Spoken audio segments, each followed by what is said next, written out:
நான்யந்ததா பத்மபலாசலோச்சனாத் துக்கச்சிதம் தே மிருகயாமி கஞ்சன யோ மிருக்யதே ஹஸ்தகிரஹீத பத்மய.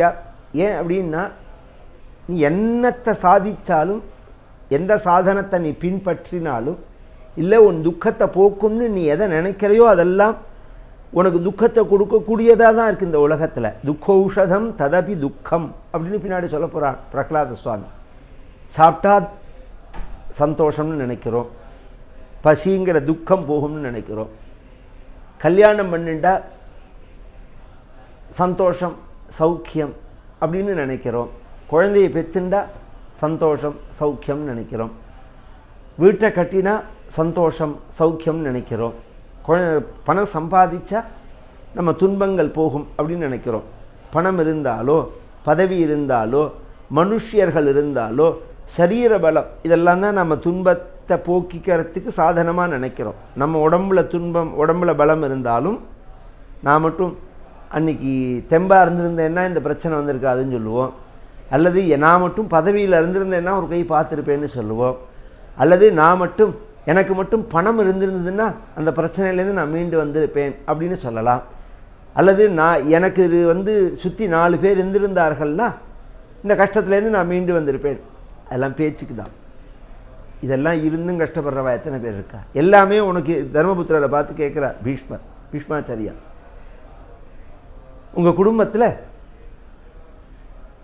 உனக்கு கஷ்டம் வந்ததே தர்மபுத்திரா, இதுக்கு என்ன காரணம்னு கேட்டார். ஏன் அப்படின்னா, எத்திர தர்மசுதோ ராஜா கதாபாணிரு விருகோதரா கிருஷ்ணோஸ்திரீ காண்டிவம் சாபம் சுகுத் கிருஷ்ணஸ்ததோ விபத்து.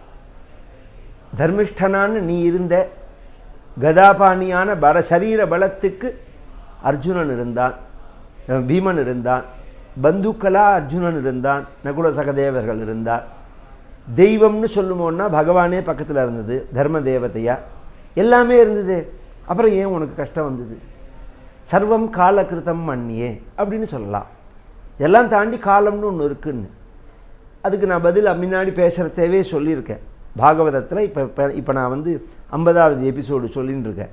நீங்கள் பாகவதத்தை முதல்லேருந்து கேட்டுன்னு வந்தால் தான் புரியும். அது 10-12 எபிசோடுக்கு அப்புறம் தான் அந்த பீஷ்மரோட பேசுகிறதே அதுக்குள்ளே பதிலெலாம் சொல்லப்பட்டிருக்கு.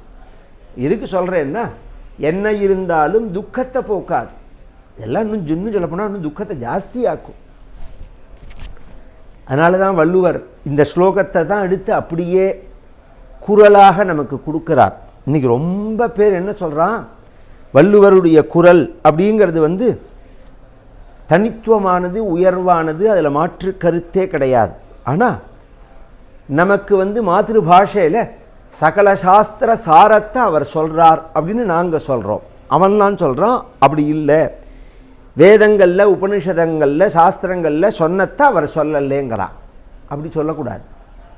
யார் பேசினாலும் அப்படி தான் பேசணும், அப்படி தான் பேச முடியும். 2 விஷயத்தையும் சொல்லிப்படுறேன். சாஸ்திரங்கள்லாம் என்ன சொல்கிறதுக்கோ அதைத்தான் நம்ம பேச முடியும். சாஸ்திரம் சொல்லாததை நீங்கள் பேசவும் முடியாது.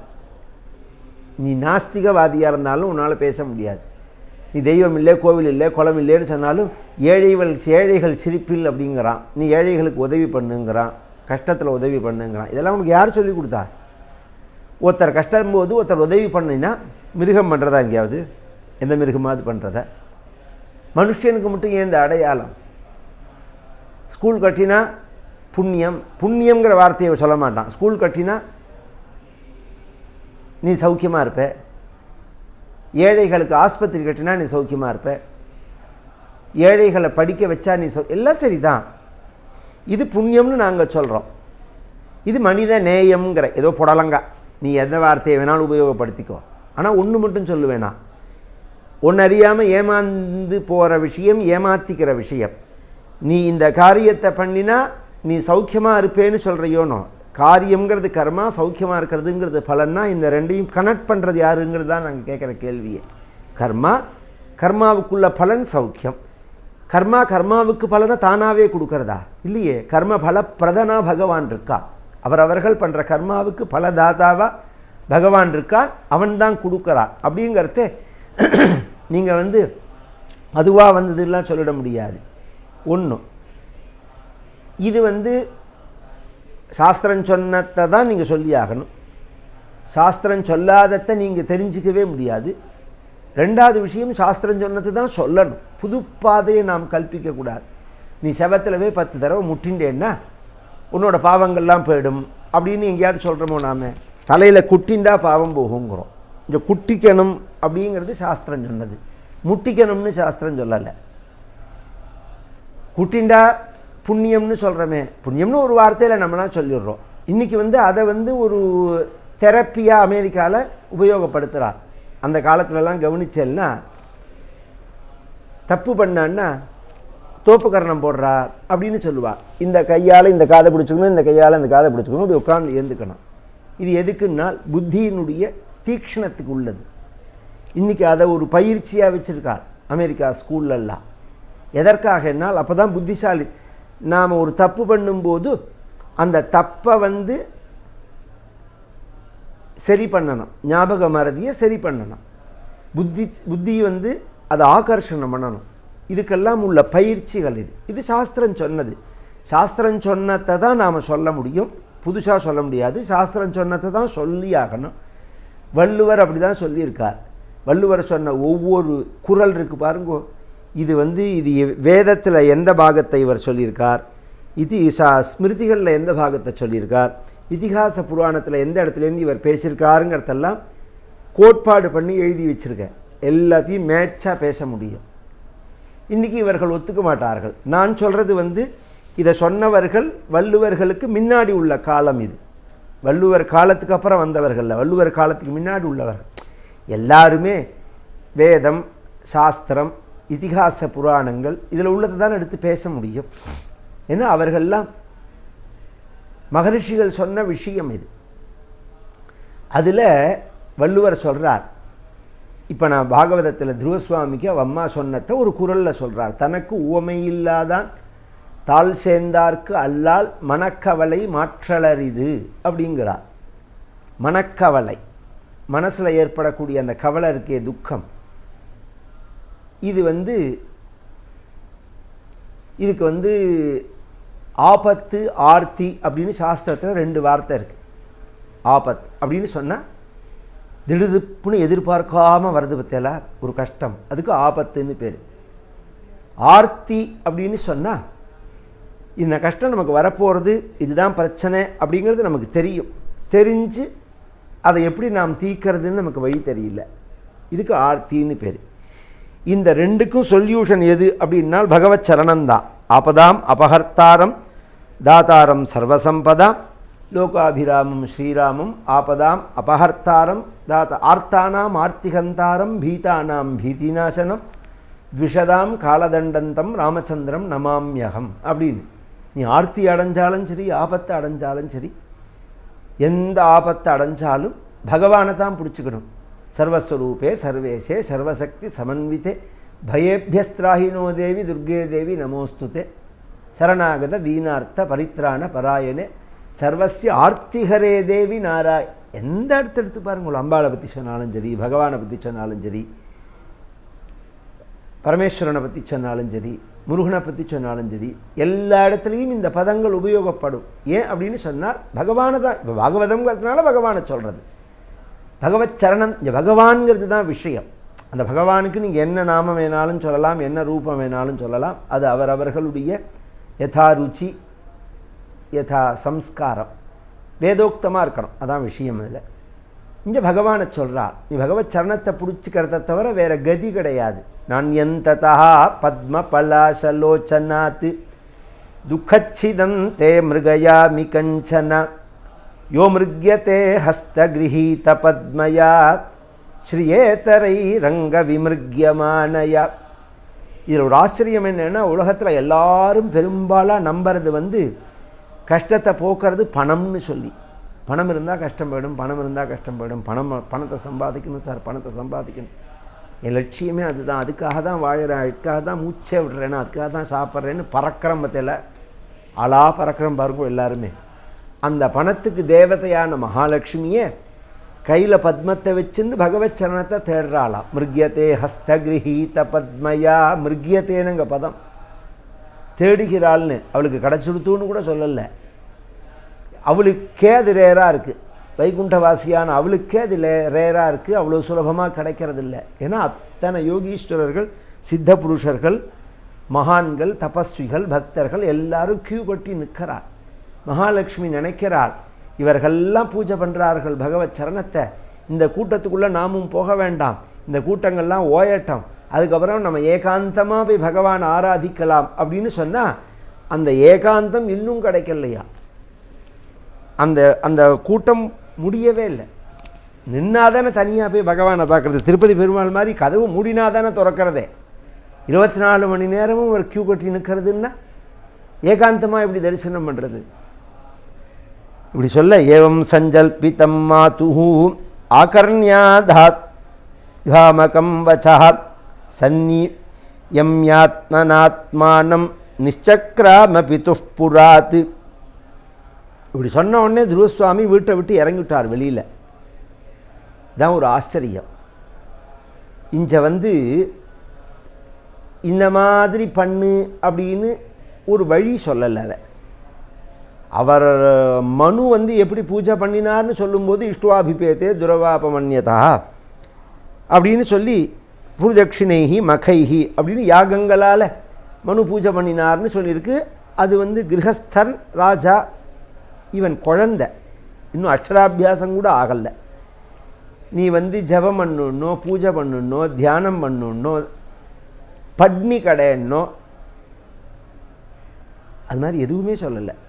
நீ பகவானை பிடிச்சிக்கோ அப்படின்னு தான் அவன் சொன்னான். பகவானை யார் எப்படி பிடிச்சிக்கணும், பகவான் எப்படி இருப்பான், எது வழி, எதுவுமே குழந்தைக்கு தெரியாது. அது பாட்டுக்கு வீட்டை விட்டு கிளம்புறது. திருடம், உறுதி, இந்த 2 பேருக்கு உள்ள உறுதியில் ஒன்று இருந்தாலே பகவான் நமக்கு கிடைப்பான் சீக்கிரமாக. சுனீதிக்கு இருந்த உறுதியோ துருவசுவாமிக்கு இருந்த உறுதியோ, சுனீதிக்கு என்ன உறுதி, துருவசுவாமிக்கு என்ன உறுதி அப்படின்னா, துருவசுவாமிக்கு இப்போ தான் சொன்னேன் பகவான் யார், எப்படி இருப்பான், எப்படி பூஜை பண்ணணும், எப்படி தியானம் பண்ணணும், எப்படி தபஸ் பண்ணணும், என்ன வழி, எதுவுமே தெரியாமல் கிளம்புறார்.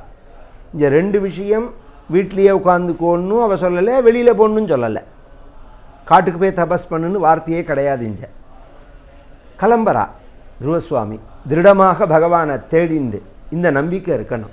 எது பாதை, எது முறை, எது பகவான்னே தெரியாது, ஆனால் பகவானை பார்ப்பேன் அப்படிங்கிற நம்பிக்கையோடு கிளம்புறார்.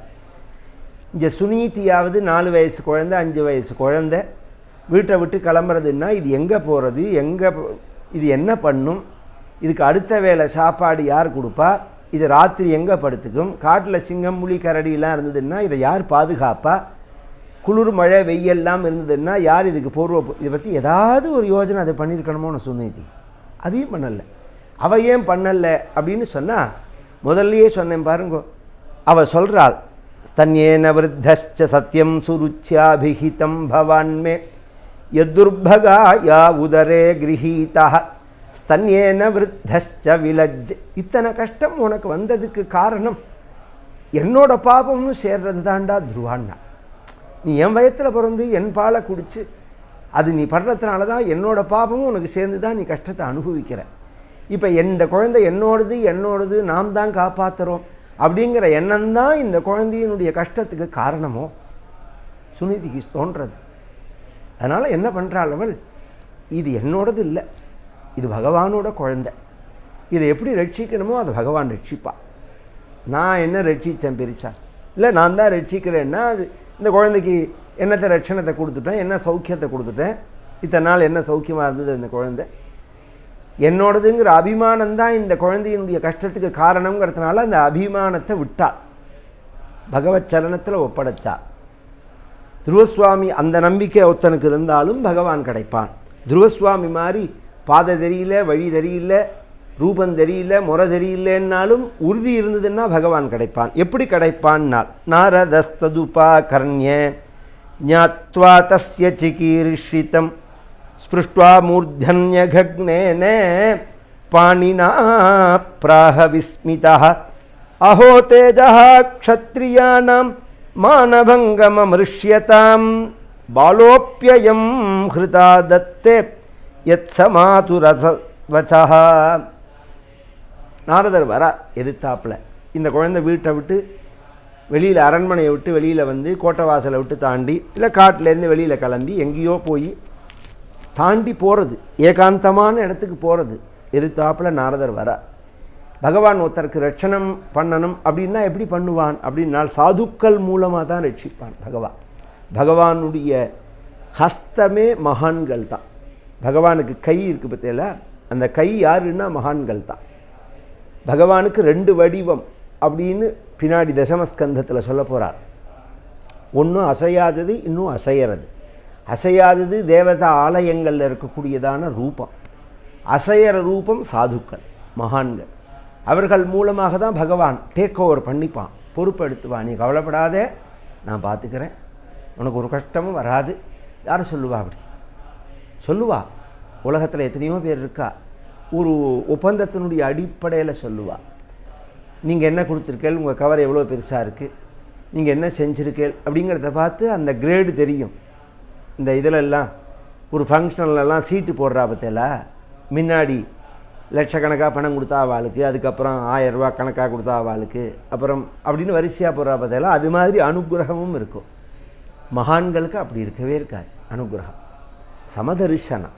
எல்லார்ட்டையும் நீங்கள் கொடுத்தவனாக இருந்தாலும் சரி, கொடுக்காதவனாக இருந்தாலும் சரி, எல்லாருக்கும் ஒரே மாதிரி தான் அனுகிரகம் அப்படிங்கிறது. கருணைங்கிறது சந்திரன் ஒரே கிரணத்தை தான் பொழியிறான். அது மேட்டிலையும் விழறது, பள்ளத்துலேயும் விழறது. மழை அப்படி தான் பெய்யறது, மலை மேலையும் பெய்யறது, பள்ளத்துலேயும் பெய்யறது. அது மாதிரி மகான்களுடைய கருணை சமமாக தான் இருக்கும். பள்ளத்தில் பெஞ்சால் அந்த தண்ணியை தேக்கி வச்சுக்கும். அது மாதிரி நாம் பணிவோடு இருந்தோம்னா அந்த கருணையை வாங்கிக்க முடியும். மலை மாதிரி திமிராக இருந்தோம்னா எப்படி மேலே தெரிச்சு அது ஓடி பெறுறதோ, அது மாதிரி அந்த கருணை அகங்காரத்தோடு உள்ளவர்கள்ட்ட நிற்காது. ஆனால் கருணைங்கிற மழை உண்டு, அதில் மாற்று கருத்தே கிடையாது. மகான்கள் மூலமாக தான் பகவான் அனுகிரகம் பண்ணுறான். பகவான் நாரதரை அனுப்புகிறான். நாரதர் வரார். நாரதஸ்ததுபாகர்ணிய ஞாத்வா தஸ்ய சிகீர்ஷிதம் ஸ்பிருஷ்ட்வா மூர்தன்ய கக்னேன. எதிர்த்தாப்பில் பார்க்குறார் நாரதர். இல்லை ஒரு ஆச்சரியம். அகக்னே எதிர்த்தாப்பில் பார்த்த உடனே துருவா அப்படின்னு தெரிஞ்சு போயிடுது, துருவசுவாமி தான். இருந்தாலும் அப்படி புன்சிரிப்போடு அவனுக்கு முன்னாடி நின்றுண்டு அந்த குழந்தையை தொட்டு ஆசீர்வாதம் பண்ணுற மாதிரி தலையில் கை வச்சார். அகக்னேன பாணினா. அது கையை பேர்பட்ட கையினால் பாணினா அப்படின்னு சொல்லலை, அகக்னேனங்கிறான். பாப்பமே இல்லாத கை. அதனை பொழுது முடிஞ்சால் பிரதிகிரகம் பண்ணி பல பேர்களுக்கு கஷ்டத்தை கொடுத்து பிரச்சனையை பண்ணி அடித்து உதைச்சி கொடுமைகள் பண்ணின, பாபங்கள் பண்ணின கையாது. அந்த பகவானை ஆராதித்தது தவிர, அதுவும் அந்த மகதிங்கிற அந்த வீணருக்கு பாருங்க, அதுதான் எப்போதும் பகவன் நாம சங்கீர்த்தனத்தோடு இழைஞ்சு நிற்கும். அந்த கையால் தொடுறார். இதுக்கு எங்கே தொடுறார்? தலையில் தொடுறார். இதுக்கு ஹஸ்தமஸ்தக தீட்சைன்னு பேர். ஒரு மனிதனுக்கு குரு கிருபை அப்படிங்கிறது கிடைக்கணும். அந்த குரு கிருபைங்கிறது கிடைச்சுடுத்துன்னா அவன் அதுக்கப்புறம் பூர்ணனாயிடுறான். எத்தனை மனசில் துக்கம் இருந்தாலும், குறை இருந்தாலும், ஏக்கம் இருந்தாலும், சந்தேகம் இருந்தாலும், வருத்தம் இருந்தாலும், அந்த குரு கிருபை வந்துடுத்துன்னு வச்சுக்கோங்க, சரியாக போயிடும். நீங்கள் எத்தனை லோக ரீதியாக சௌக்கியம் இருந்தாலும் குரு கிருபை இல்லைன்னா நிறைவாக இருக்காது. ஆச்சாரியால் சொல்கிறார், சரீரம் சுரூபம் ததாவா கலத்திரம் யஜச்சாரு சித்திரம் தனம் மேரு துல்லியம் குரோரங்கிரி பத்மேன் மனச்சேன் நலக்னம் ததக்கிம் ததக்கிம் ததக்கிம் ததக்கிங்கிறார். சரீரம் சுரூபம் ததாவா கலத்திரம் யஜச்சாரு சித்திரம் தனம் மேரு துல்லியம். அது எப்பேற்பட்ட சரீரமாக இருக்கட்டமே. சில பேர் பார்த்தேன்னா மன்மத குட்டியாக இருப்பாள், அவ்வளோ அழகாக இருக்கும். எத்தனை நாளைக்கு நீ அழகாக வச்சுக்க முடியும்? 30 வயசு, 40 வயசு, 50 வயசு வச்சுக்கலாம். அதுக்கப்புறம் உடம்பு மாற்றத்தை அடையுமா அடையாதா? 80 வயசில் எப்படி இருப்பா? யாராக இருந்தாலும் மன்மதன் மாதிரி இருந்தான்கிறவா மாறி போயிடுவாள். ததாவா கலத்திரம். சில பேர் ரொம்ப அழகாக இருப்பான், அவனுக்கு ஒரு குறை இருக்கும், மனைவி அவனுக்கு ஈக்குவலாக இருக்க மாட்டான். அப்படி இல்லாதபடிக்கு ஈக்குவலான அழகோட கூடின மனைவி. ததாவா கலத்திரம். இவன் எவ்வளோ அழகாக இருக்கானோ அது மாதிரி அவன் மனைவியும் அழகாக இருக்கா. இவா 2 பேரும் ரோட்டில் கை கோத்து நடந்து போனால் ரோட்டில் உள்ளவாள்லாம் சொல்கிறாள் மன்மதனும் ரதியும் போல இருக்குது அப்படின்னு சொல்லுவார்கள். எல்லாம் சொல்கிற சரி எத்தனை வயசு பரிந்தோம் நான் சொல்கிற மாதிரி அது ஏதோ ஒரு குறிப்பிட்ட வயசு பரிந்து தான். 80 வயசில் போனால் கண் டொக்கா விழுந்து பொக்கா விழுந்து கண்ணெல்லாம் உள்ளே போய் கண்ணம் உள்ளே போய் முதுகு கூன் விழுந்து கையில் தம்ப பிடிச்சின்னு போனால் அப்பையும் மன்மதனும் ரதியும் தான் சொல்லுவாள். அதனால் எத்தனை நாளைக்கு அது நிரந்தரம் கிடையாது. யசஸ்டாரு சித்திரம் புகழ் இருக்கே புகழும் நிரந்தரம் கிடையாது. எப்பேற்பட்ட புகழாக இருந்தாலும் அதெல்லாம் ஒரு போதை. புகழ் வர வர வர பிரச்சனை ஜாஸ்தி ஆகும். பணம் புகழெலாம் இருக்குது பாருங்கோ, மேலே உச்சியில் பறக்கிற மாதிரி அது கீழே விழுந்தால் பெருசாக அடிப்படும். நடந்தால் கால் ஸ்லிப் ஆச்சுன்னா முட்டி தேஞ்சதோடு சரியாக போயிடும். விமானத்தில் போகிறதே கீழே விழுந்தோம்னா எப்படி எலும்பு கூட மிஞ்சாதோ அது மாதிரி மேல் லெவலில் போய் கீழே விழுந்தோம்னா பெரிய பிரச்சனை வாழ்க்கையில். தனம் மேரு துல்லியம், பணம் மேருமலைக்கு சமானமாக இருக்குது, அவ்வளோ ஐஸ்வர்யம் இருக்குது. எல்லாம் இருந்தும் மனசில் நிறைவாக இருக்குமான்னா இருக்காது. என்னைக்கு உன் சரணமாக உன் தலையானது குரோஹோ அங்கிரி பத்மேன் மனச்சேன் நலக்னம், குரு சரணாரவிந்தத்தில் உன் மனசானது லக்னமாறதோ, லக்னம்னா முழுகிறதோ. எப்படி நான் சொன்னேன் அன்னைக்கு, தாமரைக்குள்ளே எப்படி வண்டு போய் தேனை குடிச்சுட்டு அதுலேயே அப்படியே மயங்கி போயிடுமோ அது மாதிரி காமம் தவ பாத கமல பிரமரி பவத்து ஸ்ரீமல் மம மானச மதுசூதனா க்ஷேமம் குரு கோபாலா பிரார்த்திக்கிறார். கோபாலா, உன்னுடைய சரணமாகிற கதாமரையில் என்னை ஒரு வண்டா பண்ணு, நீ அங்கே உள்ள கருணையாகிற தேனை குடிச்சுட்டு நான் அப்படியே அதில் மயங்கி இருக்கணும் அப்படின்னு பிரார்த்திக்கிறார். அது மாதிரி குருச்சரணம் இருக்கு. குருச்சரணத்துக்கு அத்தனை மகிமை. குரு சரணாரவிந்தம் அப்படிங்கிறது ரொம்ப விசேஷம். பகவத் சரணாரவிந்தத்தை கூட ஹிருதயத்தில் தியானம் பண்ணணும். ஸ்ரீவித்யாவில் குரு சரணாரவிந்தத்தை அப்படி சிரஸில் வச்சுக்கணும். இப்படி தான் முத்திரையே அங்கே தான் தியானம் பண்ணணும் அப்படின்னு. இந்த சிரஸ்ஸு மேலே தான் பாதுகையை வச்சுக்கணும், சிரஸ்ஸு மேலே தான் குருவை வச்சுக்கணும். அந்த சிரஸ்ஸு மேலே தான் தூக்கி பகவான் வச்சான். மணிவாச்சகருக்கு அலைஞ்சார், அவ்வளோ படித்தார், அவ்வளோ செல்வத்தை சேர்த்தார், பிரதம மந்திரியாக இருந்தார், அவ்வளோ புகழோடு இருந்தார், சாந்தி இல்லாமல் இருந்தார். கஷ்டம் கிடையாது அவருக்கு. ஒரு ஒரு ஒரு ஞானத்தை தேடி அலையிறார். அந்த அந்த கிருபை பகவான் பண்ணினான் அப்படின்ன உடனே ஆவுடையார் கோவிலில் தூக்கி பகவான் காலை வச்சான் அப்படின்ன உடனே ஈசன் அடி போற்றி எந்தை அடி போற்றி நேசன் அடி போற்றி சிவன் சேவடி போற்றி நேயத்தே நின்ற நிமலன் அடி போற்றி மாயப்பிறப்பருக்கும் மன்னன் அடி போற்றி சீரார் பெரும் கருணை துரைத்தம் தேவன் அடி போற்றி ஆராத இன்பம் அருளும் ஆராத இன்பம்ங்கிறார். குறையாத இன்பம், பேரின்பத்தை கொடுக்கக்கூடியதான ஒரு சரணாரவிந்தம். அது சரணத்தில் தலையில் பட்டவுடனே அவருக்கு அப்படி ஒரு ஆனந்தத்தை அடைஞ்சார் அப்படின்னு தன் வாக்குலேருந்தே சொல்கிறார். அதனால தான் பகவான் அவரை பார்த்து மணி வாச்சகா அப்படின்னு கூப்பிட்றார். பகவான் சொன்ன வார்த்தை அது. அவருக்கு வாத்த ஊரர் அப்படின்னு தான் பெயர். பகவான் சொல்கிறான் மணி வாச்சகா, மணிமணியாக பேசுகிறார். இதான் ஃபஸ்ட்டு அவர் பாடினது. பொதுவாக தெரியாதவா சொல்லுவா மாணிக்க வாச்சகர். மாணிக்க வாச்சகர்லாம் அவருக்கு பேர் கிடையாது, மணி வாச்சகர்னு தான் பெயர். ஒருத்தர் பேசுகிறதே மணிமணியாக பேசினார்னு சொல்லுவோமா, மாணிக்கமாக பேசினான்னு சொல்லுவோமா? முத்துக்கோத்தா மாதிரி மணியாக பேசினார்கள் அப்படின்னு தானே சொல்லுவோம் நாம். பகவத் சரணத்தினுடைய மகிமை அது குரு கிருபையினால தான் கிடைக்கும். குரு சரணத்துக்கு அத்தனை மகிமை. குரு சரணத்தை தலையில் வச்சாலும் சரி, ஹஸ்தத்தை கையில் வச்சாலும் சரி, இது ஒரு தீட்சை.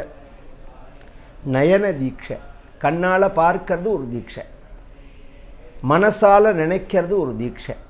இந்த 3 விதமான தீட்சைகள் அப்படின்னு சாஸ்திரங்கள் சொல்கிறது. 3க்குமே 3 கைவல்ய நவநீதம் முதலிய சாஸ்திரங்களில் 3க்குமே திருவம்பாவேலியும் சொல்லியிருக்கார் மணிவாச்சகர். 3க்குமே 3 திருஷ்டாந்தம் சொல்கிறார். தொட்டு வளர்க்கிறது பறவைகள், பார்த்து வளர்க்கிறது அப்படிங்கிறது மீன்கள், நினச்சி வளர்க்கறது ஆமை. பறவை இருக்குது பாருங்க, முட்டையை இட்டுட்டு அது என்ன பண்ணும், அப்படி குஞ்சு மேலே அப்படியே அடக்காக்கும், அது அப்படியே தொட்டுன்னு அப்படியே நிற்கும். அது மாதிரி தொட்டு அதை வளர்க்கிறது பறவைகள். மீன் இருக்குது பாருங்க, பார்த்து வளர்க்கும். முன்னாடி தாய் மீன் போகும், பின்னாடி நூற்றுக்கணக்கான குஞ்சுகள் போகிறதே பசி வந்ததுன்னா எல்லாம் கஷ்டமிச்சேன்னு சொல்லும். இப்படி முன்னாடி போகிற தாய் மீன் அப்படி திரும்பி பார்த்ததுன்னா எல்லாத்துக்கும் வயிறு ரொம்பி போயிடும். பார்க்க இன்றைக்கி நிரூபிச்சிருக்கா, ஃபிசிக்ஸில் சயின்ஸில் அதை நிரூபிச்சிருக்கா. அது மாதிரி ஆமை, கடலில் 5 மைல் தாண்டி உள்ள ஆமை கரைக்கு வந்து முட்டை இட்டுட்டு போயிடும், மணலை தோண்டி முட்டையை இட்டுட்டு போயிடும். குஞ்சுகள்லாம் பொறிஞ்சு வெளியில் வந்த உடனே அம்மாவை நினைக்கும். 5 மைல் தாண்டி இருக்கிற அம்மாவுக்கு தெரிஞ்சு அம்மாவும் இதை நினைக்கும். இந்த கனெக்டிவிட்டி இருக்குது பாருங்க, இது ஆச்சரியமாக இருக்குது. உடனே இதுக்கெல்லாம் வயிறு ரொம்பி போயிடும். இந்த 3 திருஷ்டாந்தத்தை என்றைக்கோ நம்ம சாஸ்திரம் சொல்கிறது. அது இன்றைக்கி தானே சயின்ஸில் சொல்கிறா, கண்டுபிடிச்சி என்றைக்கோ சொல்கிறது நம்ம சாஸ்திரம் திருஷ்டாந்தம். அதனால தானே மீனாட்சின்னு பேர் அம்பாளுக்கு. மீனாட்சி மீன் மாதிரி கண் இல்லை, மீன் மாதிரி கண்ணாலேயே ரட்சிக்கிறவள்னு அர்த்தம். காமாட்சி மீனாட்சி அப்படிலாம் சொல்கிறோமோ. அது மாதிரி குரு 3 விதமாகவும் ரட்சிக்கலாம். இந்த நேரடியாகவே ஸ்பிருஷ்டுவா மூர்தன்யக்னேன பாணினா பிராஹ விஸ்மிதா, அந்த உறுதி, அந்த திருத்தியை பார்க்குறார். அஹோ தேஜா க்ஷத்ரியானாம் மனபங்கமமிருஷ்யதாம். க்ஷத்ரியர்களுடைய மன உறுதியே உறுதி. சின்ன குழந்தை தான் இது, இதுக்கு என்ன ஒரு வேகம் பார். தன்னை அவமானப்படுத்திட்டா அப்படிங்கிறதுக்காக தான் அடைய வேண்டியதை அடையணும் அப்படிங்கிற வேகத்தோடு வருது பார் அப்படின்னு ஆச்சரியப்பட்டு அந்த குழந்தைக்கு அனுகிரகம் பண்ணுறார் நாரதருங்கிற பரியந்தம். மேலே இருந்திய சரித்திரம். நித்யான்னதாத்ரேச்ச மஹீசுரேபியா நித்யம் திவிஸ்தைர் நிசி பூஜிதாய மாத்ராச்ச பித்ராச்ச ததோத்தவேன சம்பூஜிதாயாஸ்து நமோ நமஸ்தே. நாராயண நாராயண நாராயண நாராயண நாராயண நாராயண நாராயண நாராயண நாராயண நாராயண நாராயண நாராயண நாராயண நாராயண நாராயண நாராயண. கோபிகா ஜீவனஸ்மரணம். கோவிந்த கோவிந்த. ஆஞ்சநேயமூர்த்திக்கு ஜெய்.